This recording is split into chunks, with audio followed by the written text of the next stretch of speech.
Hi, everybody. My name is Gary Gomes. I'm here to talk to you about Vedic astrology and how it affects you and the rest of the world.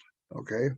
So I've been doing these broadcasts for roughly, I say, the better part of over 3 years. And actually, probably more like 4 years now. And so the main purpose of this is to give you an overview of what's happening in the sky. I'm going to give you a little bit of my background as I normally do. I've been involved in astrology since I was a youngster, but not really a serious student, so I didn't become a serious student until my 30s. And but I was interested in sun signs in particular. I was interested in what astrologers had to say about what was coming. I was interested in numerology and tarot in my uh, late teens, early 20s. And the first thing I ever tried was tarot. The first thing I was ever successful at was numerology to a certain extent. And palmistry I've taken up relatively recently, so like within the past 10 years. Um, but but basically, and I'm also a Reiki master. I've also been associated with the Vedic astrology community in the United States and around the world, to the extent where I was actually the vice president and president of the Council of Vedic Astrology between 2003 and 2010. Um, I've also written astrology articles. I've also written a variety of reviews of astrology books through the years for NCGR, thanks to Ronnie Gildreyer. And I also know some people in the astrology community. I'm looking forward to actually inviting some people from within the astrology community to this show so we can discuss upcoming combinations and what they mean. And I haven't actually, I've had Lolita Donatella Riback on before. I'm hoping to get additional guests on and present you with some new perspectives on Vedic astrology, and also on other forms of divination and mantra and other fields like Ayurveda. Yeah. I had Dr. Simone on talking about meditation. So I think if you continue to watch this broadcast, you'll actually receive a great deal of information. This is made. I'm doing dual duty with this broadcast. I'm using it for Greater New Bedford Cable Television, who I've been affiliated with for the past few years, and I've been lucky enough to be affiliated with them for the past few years as a broadcaster or as a content creator, excuse me, and also YouTube as a YouTube video. As time goes on, I hope to expand into more frequent broadcasts and more frequent and different topic areas. As I told you before, I'm really interested in music, and I have a variety of pretty eclectic tastes in music. I was watching Sun Ra last night on YouTube. He's one of my favorites. And but I also like a lot of progressive rock. I also like a lot of unknown or unusual rock acts. So anything pretty much that you've never heard of, or that only a few people have heard of, I'm pretty much on board with as long as it's good and interesting. Okay, so it's and there's a lot of good and interesting music out there because it's relatively unknown. So it's like music's like an iceberg. You see 5% above the surface, or 10% above the surface, and 90% below the surface. So essentially, this is being focused. And I actually did do this video. This is the third time I'm doing this video this weekend. The Moon Saturn conjunctions wreaking havoc on me. But basically, it's June 19th, Father's Day, Juneteenth, the actual day, I guess, connected with Juneteenth. And it's a time to reflect both upon what we owe to our ancestors and also what we owe to the future, what we have in the future. And I'm going to end that by saying essentially a lot of what we do in this plane, okay, so is really transitory. It doesn't, our time here is relatively short, at least in this incarnation. But we come down here to do something. We come down here to do something hopefully good, or to help out others, or help the world, or help ourselves. But it's not to, some people are essentially going to be content to live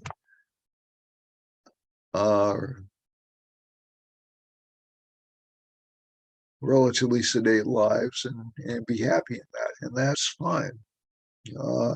Other people are going to want to make a difference or change the pattern, and that's fine as well. So we all play a role down here.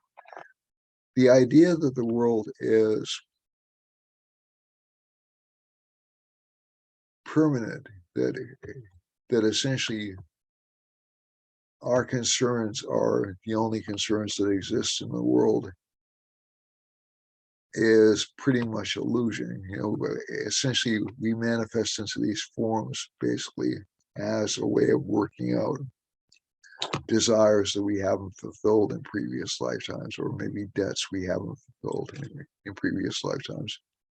And even if you don't believe in reincarnation, you can say we're down here because of God's will, or if you're an atheist, you can say we're down here to create a biological manifestation of creation. So like incredible odds against this particular person being born over here. And I think one of the things, and so I sort of remind myself of that as a way of maintaining some humility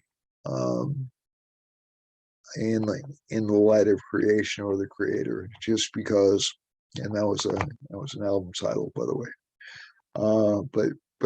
But basically is to try to get some kind of a Kalapurusha. Meet Maurice McIntyre, by the way, is the artist. And I think it's also a way of like trying to essentially squash the ego down so it doesn't get too big and too domineering, and we don't forget why we're here, and that is to serve. Okay, so without further ado, let's look at what the planets are doing right now in the sky. Okay, so I made a mistake in my last video. I didn't post this twice, and we ended up with a lot of black empty space. Well, with me talking in the upper right-hand corner, which is not really visually interesting. By the way, I am going to introduce an updated version of this software, and I'm going to do it a third time just to be sure.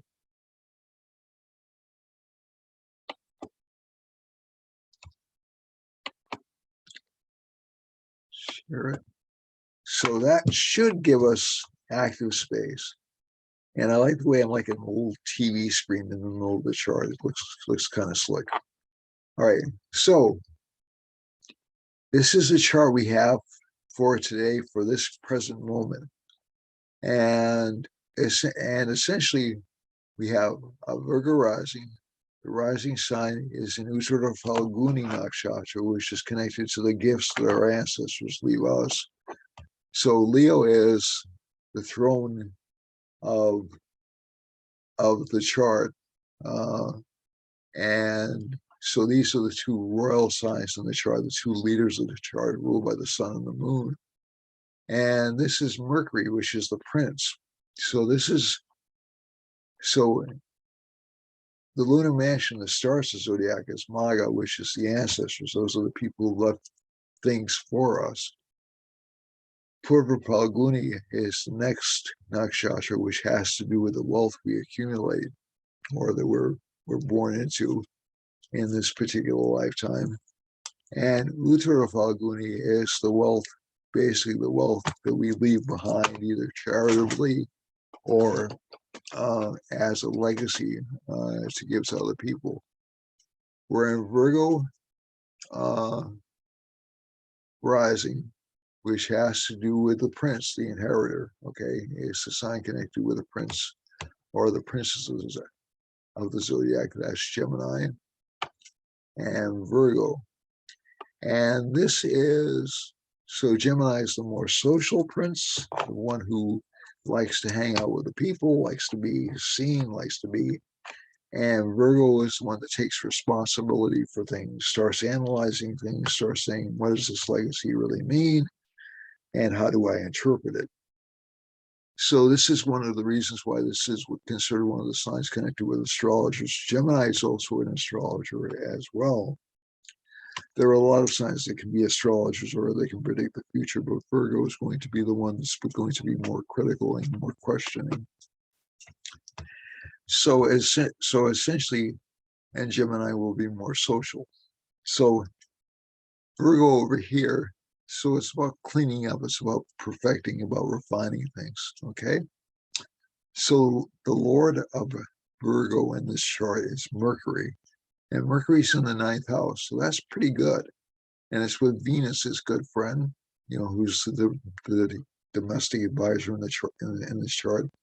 So this chart is really about domestic matters and how the media and how we're communicating about domestic matters, in particular things like supplies. So Jupiter's connected with abundance.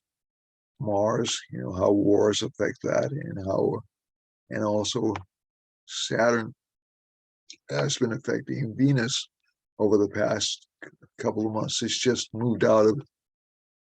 has just moved out of Saturn's range, but it's still affecting Rahu, and Rahu's in the place of stuff that comes out of the ground like oil. And I think one of the interesting things about this chart is the population in general, which is represented by the moon, is kind of depressed or kind of fearful because Saturn's moving back. They feel like they're moving backwards a little bit. It's not a bad time. Jupiter and Mars are in the 7th house, so people are going to spend, people are going to be active, people are going to be happy, but they're still going to be concerned about disease because of that Jupiter-Mars conjunction we see here.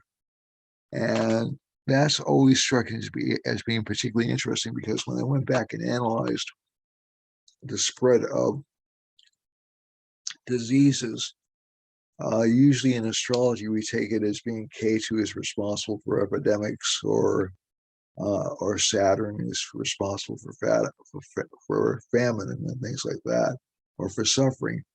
But it's really combinations.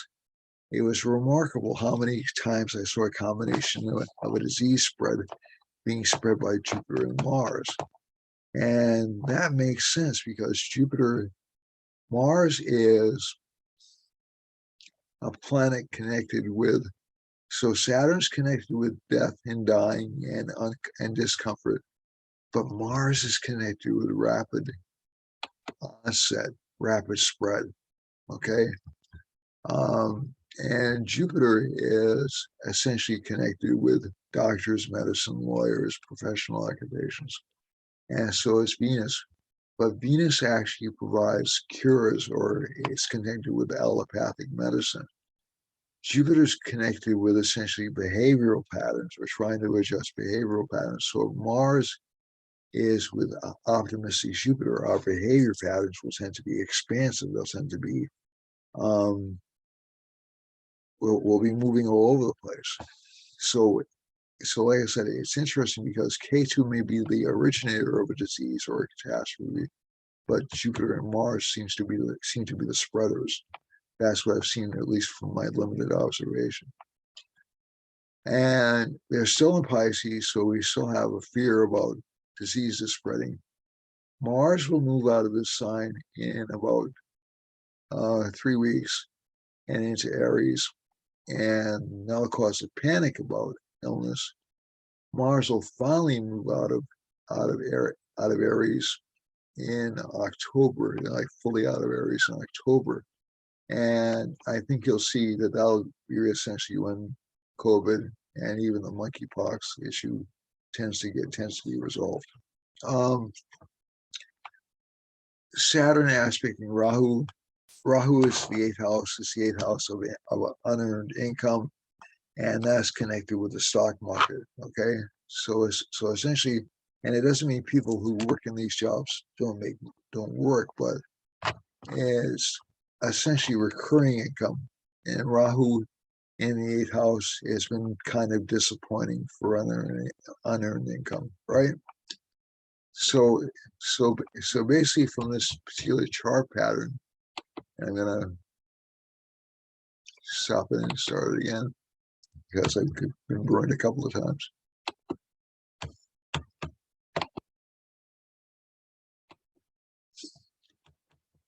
And this particular pattern tends to give disappointing results or disappointing stock returns. Now, one of the nice things that will happen around July 2nd, and it'll actually be helpful. So it'll make us less optimistic, but actually the stock market will feel more secure, more safe when Saturn moves back into Capricorn. It'll slow down the economy a little bit, which will actually be a little bit of a good thing. And we'll probably see a recession this summertime or before fall. But again, it won't be a very long recession. It'll be relatively short. And I think what you're going to see is a pattern very much like the 70s, where we had a war, okay, an oil shortage. We had inflation, which was being fueled really by what they call the guns and butter policy. So Lyndon Johnson essentially, after Jack Kennedy got assassinated, Lyndon Johnson took over as president. And essentially, he instituted a policy whereby he was going to institute massive social reform, undertook really what was the biggest peacetime, quote unquote, peacetime spending bill in history. And the reason I'm saying peacetime is because Vietnam, when he entered office, was not considered a war. It was considered a conflict. It was we were in military advisor stage. And he also expanded the war during that particular time. So U.S. troops went over. And it sort of peaked out, the spending curve peaked out around 1968 to 1972, or when Richard Nixon was president. So we did space exploration and things like that. And although the space budget really wasn't nearly as high as the military budget was staggeringly high. And what you had in the 70s was you had a recession which was triggered by a shortage of oil. So we're not seeing a shortage of oil just yet. We're seeing higher oil prices. So we're now seeing lines of the gas pumps, right? Which was what we experienced in the 70s. So I'm old enough to remember all this. For some of you younger listeners may not, probably don't remember this, or viewers don't remember this, but I do, because I can remember going to New York City in Christmas of 1973, and worrying about having enough gas to make it back, because basically the gas stations, all except for one station in Providence, Rhode Island, that we went to, were closed. and we still had to make it from Providence up to down to Fall River, which was not that far a trip, but it was still we were running on fumes. So essentially, that's we have similar planetary patterns to what happened in the early 60s, around 63 in particular, 62 and 63 in particular. And that happened a couple of years ago. That was around 2020. And right now, we're heading really towards around the middle of the 60s, around 66, 67, when the economy was fairly booming. And we hit so around 68, 69, we had a minor recession, very minor recession. And then the economy bounced back again. And I think that's where we're headed for right now. The reason I think it's going to be like the 70s is because I think we're not going to be consistent in this policy. And that makes sense because we're going to have pushes for reforms from various parties. And you'll also probably see a more conservative government coming in and a more of a deadlocked, even more deadlocked than we are now, Congress and presidency. And the third branch will come in because we'll have people trying to get rid of the judiciary. So Mars and Jupiter being in the same sign indicates war with the judiciary. Okay. So, and again, I'm not saying whether it's justified or not. I'm just describing what's happening. Okay. And they'll hit a peak actually next year, not this year, but next spring, next summertime. If we're looking at what's happening right now, governments all around the world are experiencing shortages. There are food shortages starting to appear in other countries, food shortages. And interestingly enough, we're seeing products directly connected with females going lacking as well. So feminine hygiene products and milk, baby formula, excuse me, are both in. There are warnings about that right now going up. There is an actual milk shortage. There is an actual baby formula shortage, excuse me, and they're starting to pull out of that a little bit right now, which is the Venus moving into the ninth house. But that Rahu influence is still there on Venus. They're not that far apart. They're only about 3 degrees apart if you look carefully at the chart. You can see that. And so that'll continue for about another couple of weeks. And then there'll be some other shortage that we'll have to deal with. But it'll probably be connected with military goods or military supplies or even food. Because Jupiter and the sun are connected with food. Mars is aspecting the sun, and the sun's connected with wheat. Jupiter's connected with fats or with fatty grains. And so you'll see those types of things. So there are medical shortages as well with the Venus and Rahu conjunction. So it'll be an interesting few months, and you'll see a lot of governments in trouble because of this around the world. The other thing is you'll see media very critical of governments around the world. So they're turning their attention to President Biden and the leadership in England. You're seeing political scandals because of partying, which has already occurred, but there'll be more connected with this as time goes on.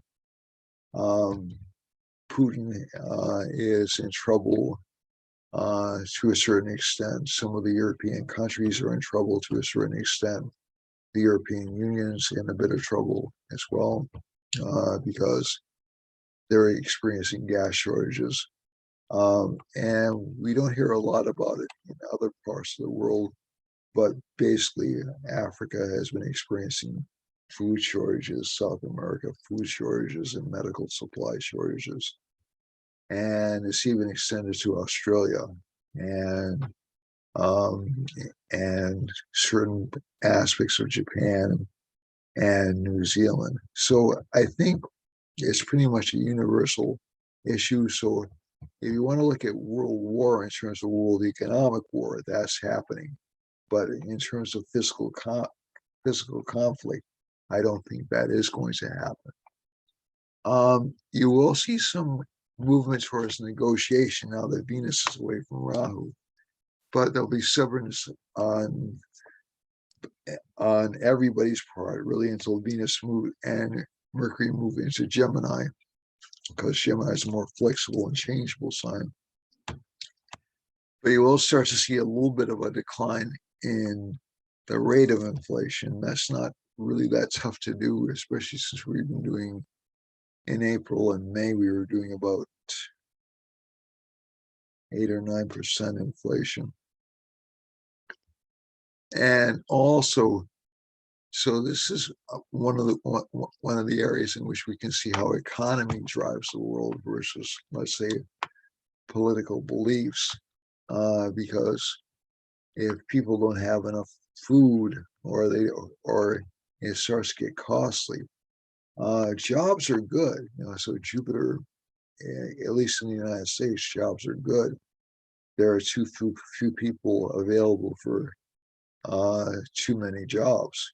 Okay, but that'll lead to inflation, and that'll also lead to recession, because if you can't fill jobs, you can't get supplies out, and you can't provide services. So people won't be laid off. That's the good side of that. But that also means economic activity will slow. So this is interesting. This is kind of interesting. The sun's finally in Gemini. We were waiting for that for a while. And this does indicate some change in governmental policies. Governments will be sensitive to attack, whereas before they were a little bit insensitive to attack. And they'll start to change. They'll start to try to adjust. And it'll definitely be in time, okay? But I still think you're going to see a change in certain balances of power in Washington and around the world. That's almost a given.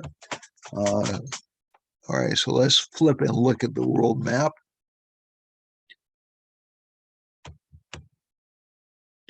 And in terms of things like earthquakes and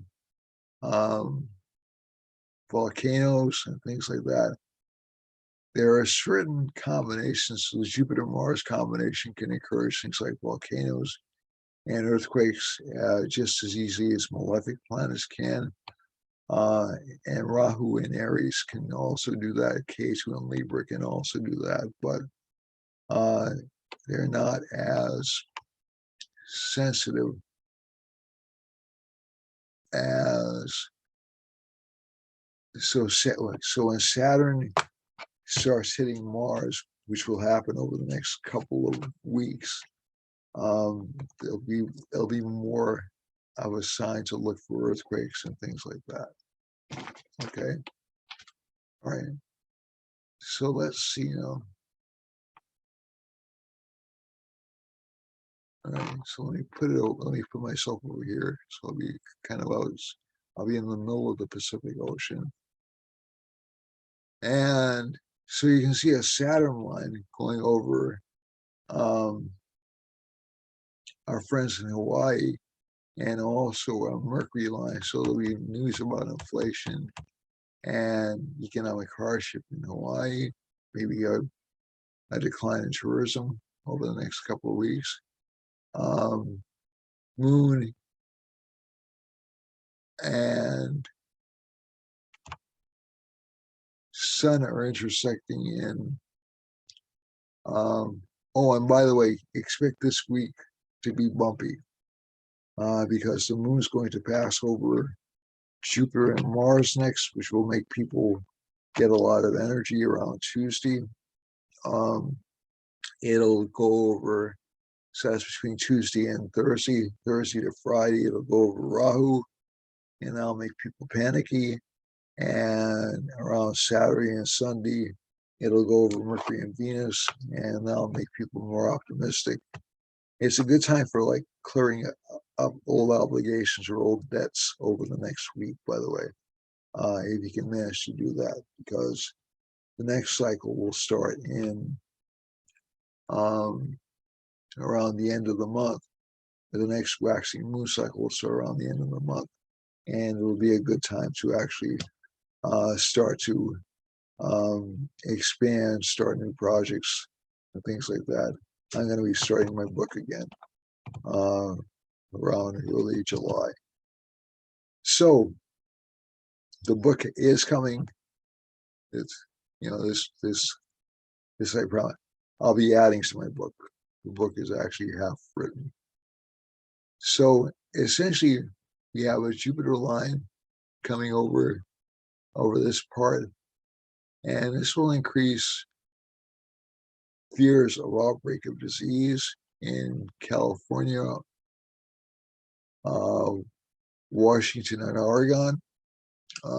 It can also present, I know California is very dry, so this presents another problem with fires, another potential fire damage situation in Nevada into California, and even into Baja California.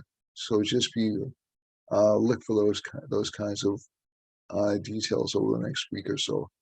The other lines we have Rahu and Venus lines, so we can expect some scandal in government and some scandal over medicine happening and some legal scandals happening in the Midwest from North and South Dakota all the way down through Oklahoma and through Missouri and Texas and Louisiana and all the way down into Mexico and into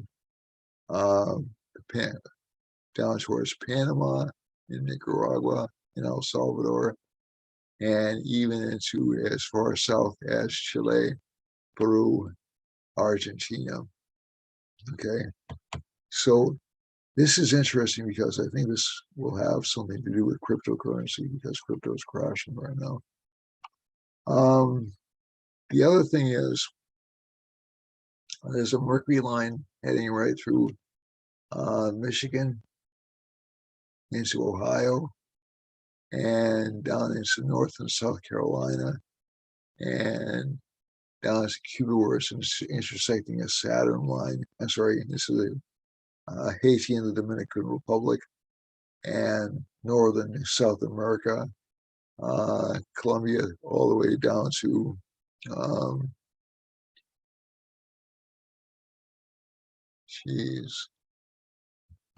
and Bolivia, all the way down into Paraguay and Uruguay. So we can expect some kind of economic bad news from that part of the world. Moon is also transiting over close to Brazil and Argentina, and I think this will give a lot of public perception of South America over the next few weeks. There's a sun line, so we can see some kind of government repression happening around Brazil. But the economy will be a little bit expansive. Actually, it'll probably be good economically for Brazil.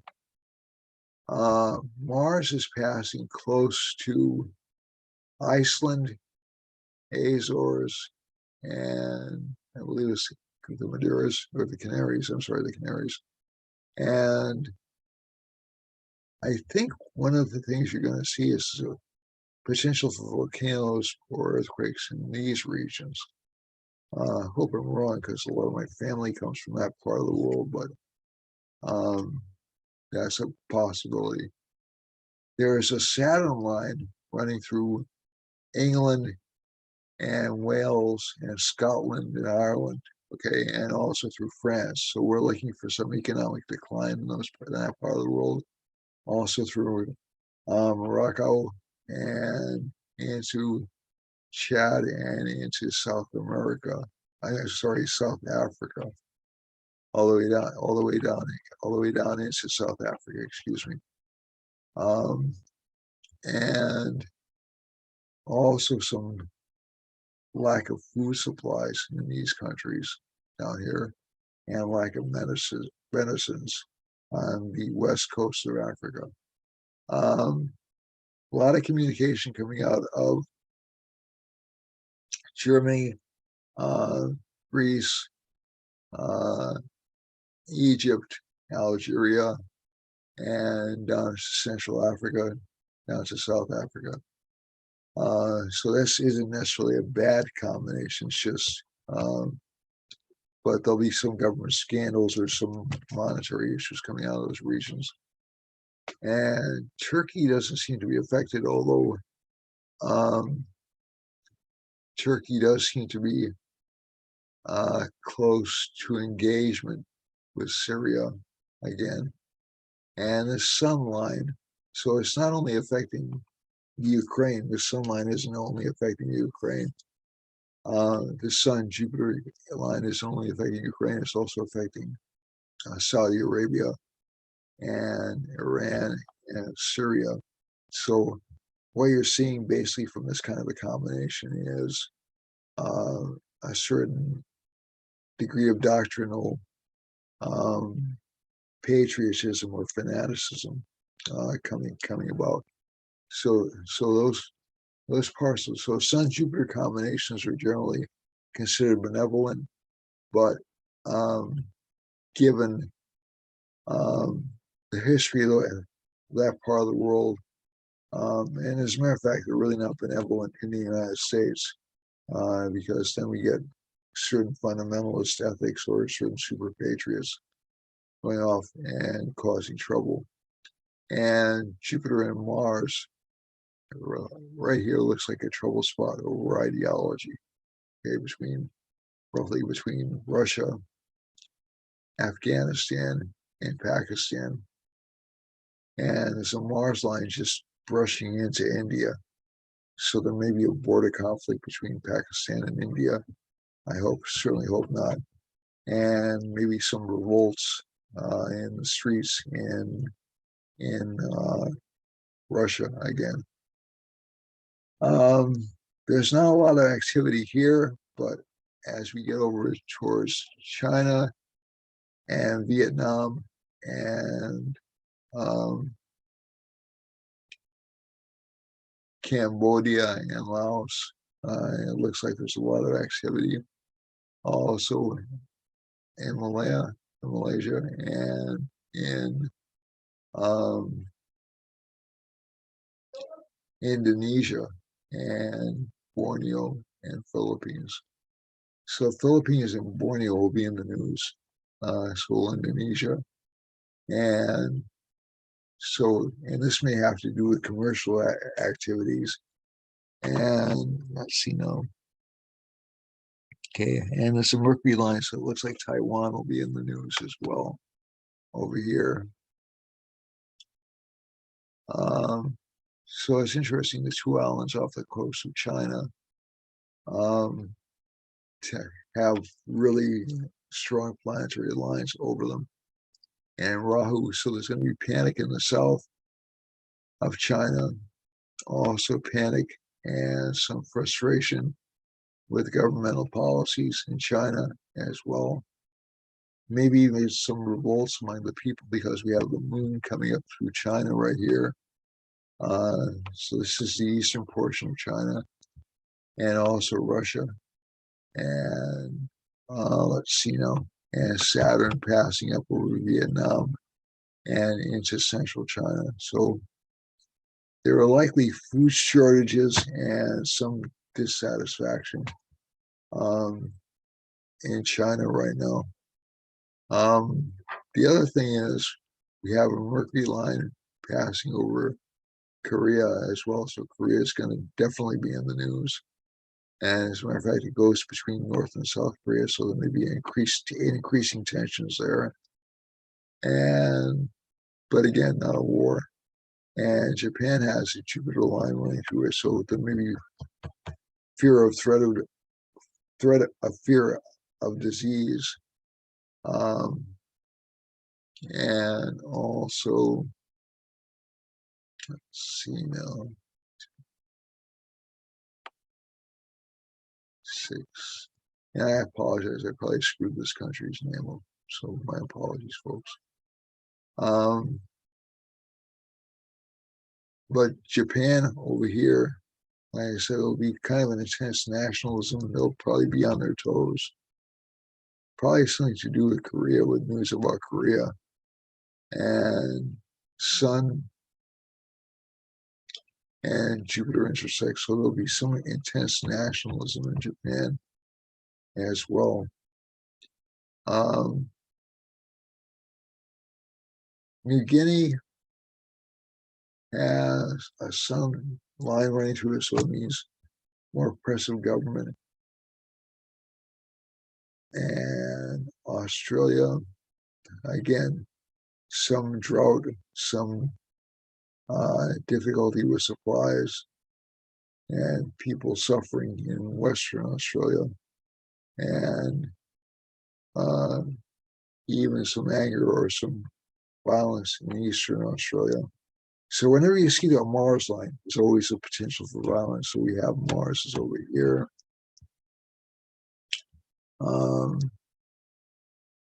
Mars is over here. It's not really interacting with it very much except for Iceland. But one thing I'm paying attention to also is the Saturn lines, because Saturn's can be kind of a stupid planet and can cause all kinds of stupid activities.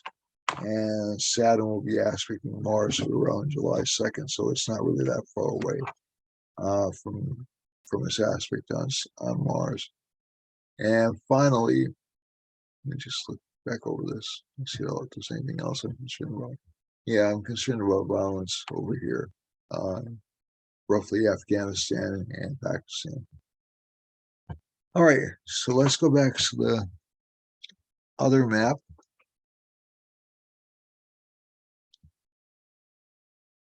Also keep in mind these particular transits,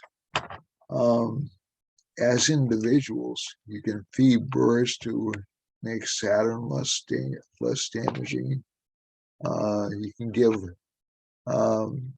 cherries to educational institutions to make Jupiter less challenging. You can make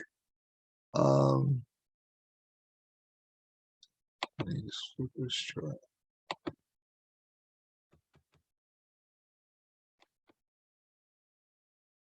You can make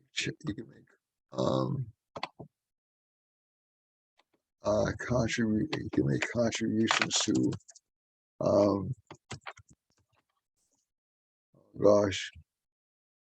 to police organizations to make Mars less challenging in the chart.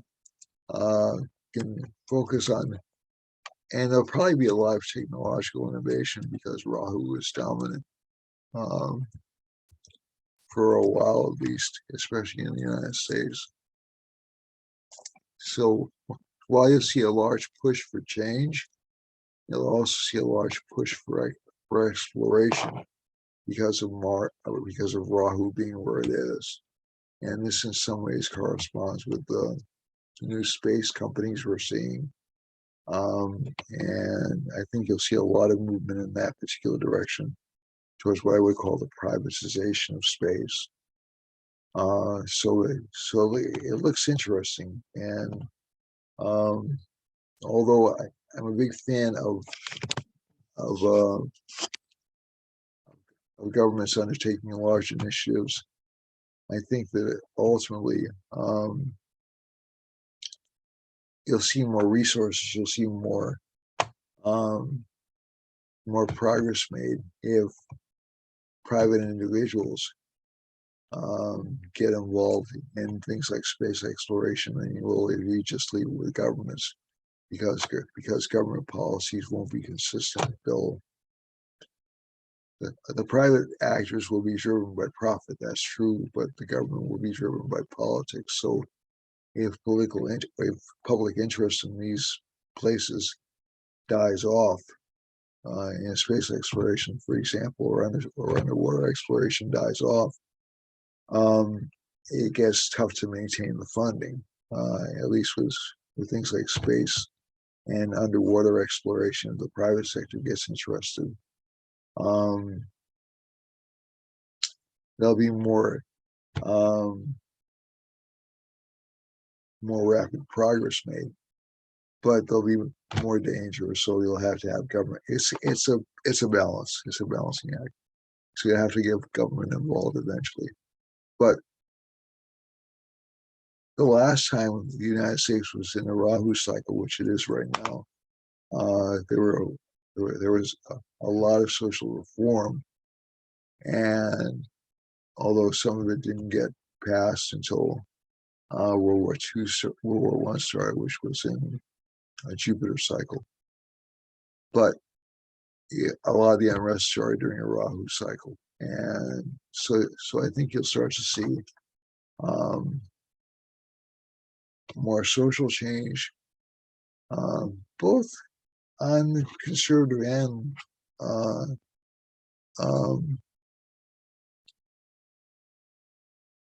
the conservative and the progressive sides.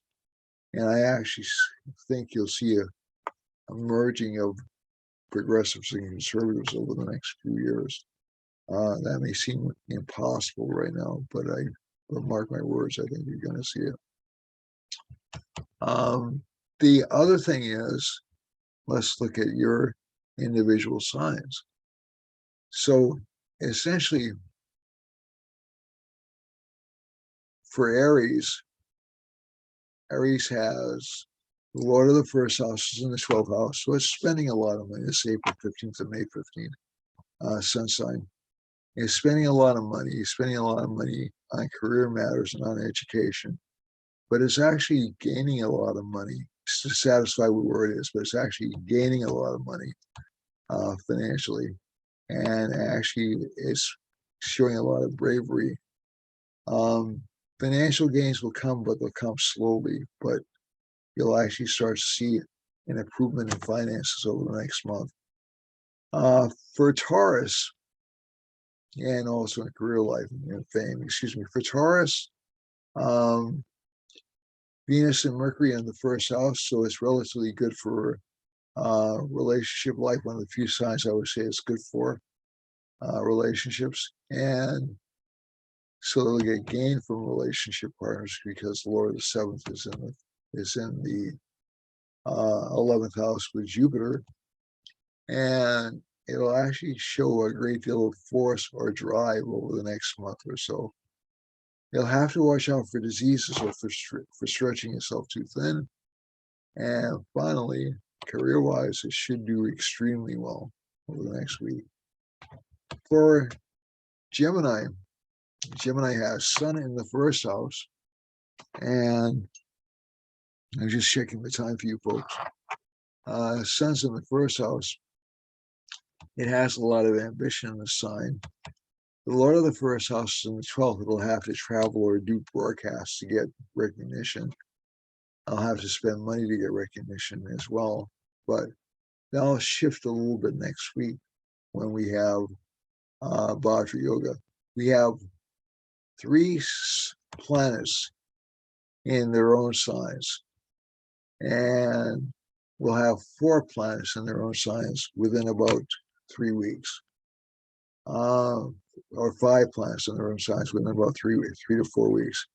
So this should be kind of interesting because we'll see very strong Saturn, very strong Jupiter, very strong Venus, and very strong Mars, all within about a 3 to 4 week period. And it'll be really interesting because a lot of projects that you want to undertake, that's the time to undertake them. Okay. because you'll have support of discipline, you'll have support of luck, you'll have support of energy, you'll have support of financing, you'll have support of intelligence. So within about 3 weeks, you'll see a lot of good changes, happen. The other thing is, so let's look at Gemini again. Gemini is K2's in the 5th house, so luck will come from unexpected places. Mars and Jupiter in the 10th house, so there's a lot of advancing your career luck or luck from opportunity seems to be very slow moving, but that'll change within about a week. And there'll be some gain of fame for the sign. For Cancer, Cancer has a lot of career luck, a lot of career recognition, and some financial gain, but a lot of it spent on investment. And also Venus and Mercury are in the 11th house, so you should see gradually improving financial situation for this sign. Let's see now. K2's is in the 4th house, so there'll be arguments or strife at home. Saturn's in the 8th house, so again, financial gains.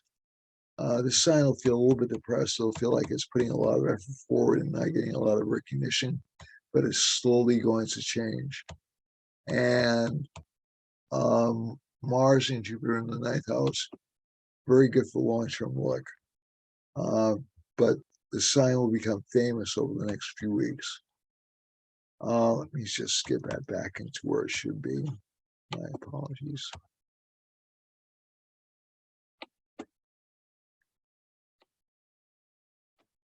All right. For Leo, Leo has Saturn and Moon in the 7th house, so partnerships will seem to be slow moving, but they'll be solid. And actually, you'll start to see an increase in gain of land or inherited land for this sign. And K2's in the 2nd house, K2's in the 3rd house. A lot of drive, a lot of ambition for this sign. Won't give up. Rahu's in the 9th house, so that'll give a certain amount of fame from overseas activities. And Venus and Mercury in the 10th house, so you should start to see financial gains for this sign and actually prominence for this sign over the next month. For Virgo, Virgo has K2 in the 2nd house. People find the sign a little bit difficult to understand because K2 can miscommunicate, but Venus and Mercury are in really good places in the chart, so that should compensate for that. And Venus and Mercury will make it very easy to communicate higher knowledge. Jupiter and Mars are in the 7th house, so there'll still be arguments or fights with relationship partners. Saturn and Moon are in, but again, relationship partners will be generous, so that's not such a bad thing. Saturn is in the 6th house, so again, a lot of tasks, a lot of burdens to fulfill for this sign. And let's see now. Sun's in the 10th house, so a lot of career recognition over the next month or so for this sign. For Libra, this is October 15th to November 15th, just as a reminder.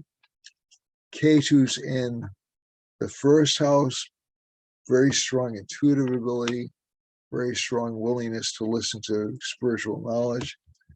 Rahu's in the 7th house, a lot of dissatisfaction with relationship life, a lot of misunderstandings in relationship life, a lot of feeling I can do better relationship wise. The 1st house lord is in the 8th house, a lot of interest in exploring the person's inner nature or doing research or doing reflective work. That'll change within about a month's time. And Jupiter is in the 6th house, so that's actually good for the sign. Again, they'll have a lot of work to do, but they'll be happy to do it. Saturn's in the 5th house, so that means possible contact from family members or from relationship partners from the past for the sign. So this isn't a bad chart for Libra rising. Libra is going to be a little bit compromised, and relationships are going to be a little bit compromised for about another year, to be truthful. For Scorpio, one of the few signs that has good relationship luck this month, although you should probably watch out for younger partners. They might be a little bit deceitful or dishonest. But this is actually not a bad combination. If you're looking for a relationship partner with which to have a lot of fun or have a really pleasant time, Venus and Mercury in the 7th house, you could do a lot worse than that.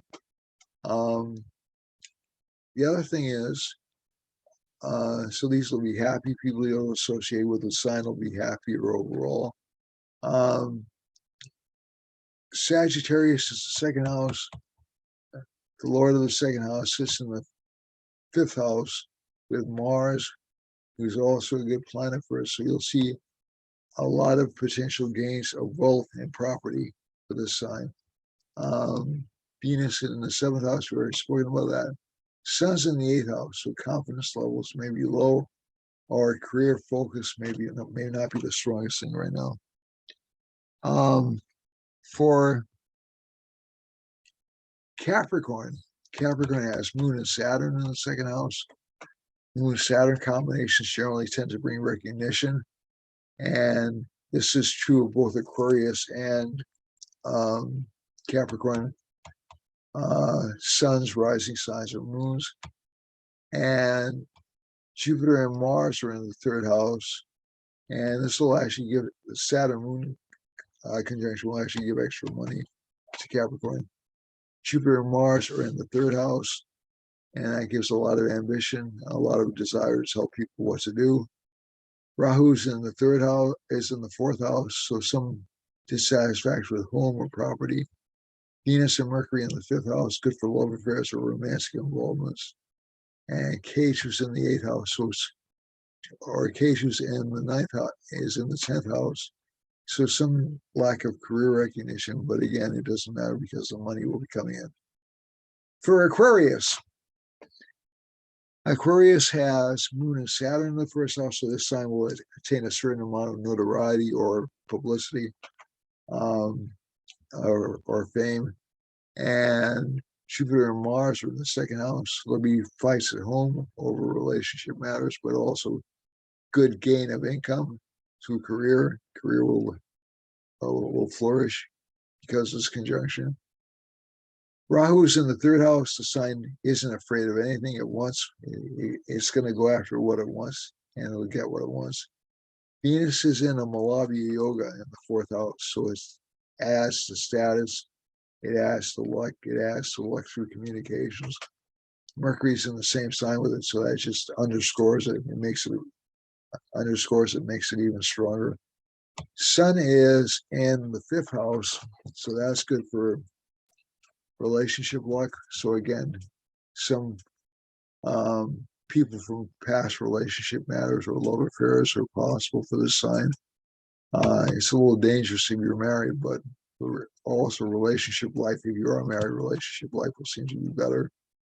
And Ketu's in the 9th house, so you'll have no bosses or nobody to tell you what to do, but you have to guard against laziness from this combination.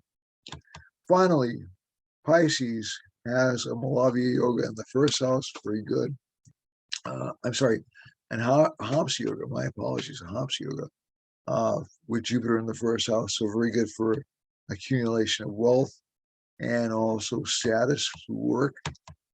Rahu's in the 2nd house. Again, it's a feeling that you won't have enough money to meet all your needs or satisfy all your desires, but that won't be true. Venus and Mercury in the 3rd house, very good diplomatic or sales skills. Sun is in the 4th house. Some disruption at home, a lot of family responsibilities from this combination. The Lord of the 7th house is in the 3rd, so that generally tends to give strong desire to be in relationships. Again, I would propose, as opposed to marrying or getting serious about a person, dating a person, starting to date a person for quite a while. And Ketu in the 8th house, sorry about that. Ketu's in the 8th house. That gives, well, you probably can't see that screen. Ketu's in the 8th house. That tends to give some financial benefit to the sign from unexpected sources. Saturn and Moon in the 12th house, spending a lot of money for friends or for children. So basically, it's not a bad chart. It's just a little bit weak for certain signs. And again, this general warning about taking a long-term relationship seriously.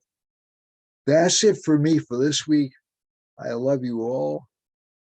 Take care of yourselves. Again, subscribe, share, like, publicize the channel, and I'll see you next week. Thank you very much.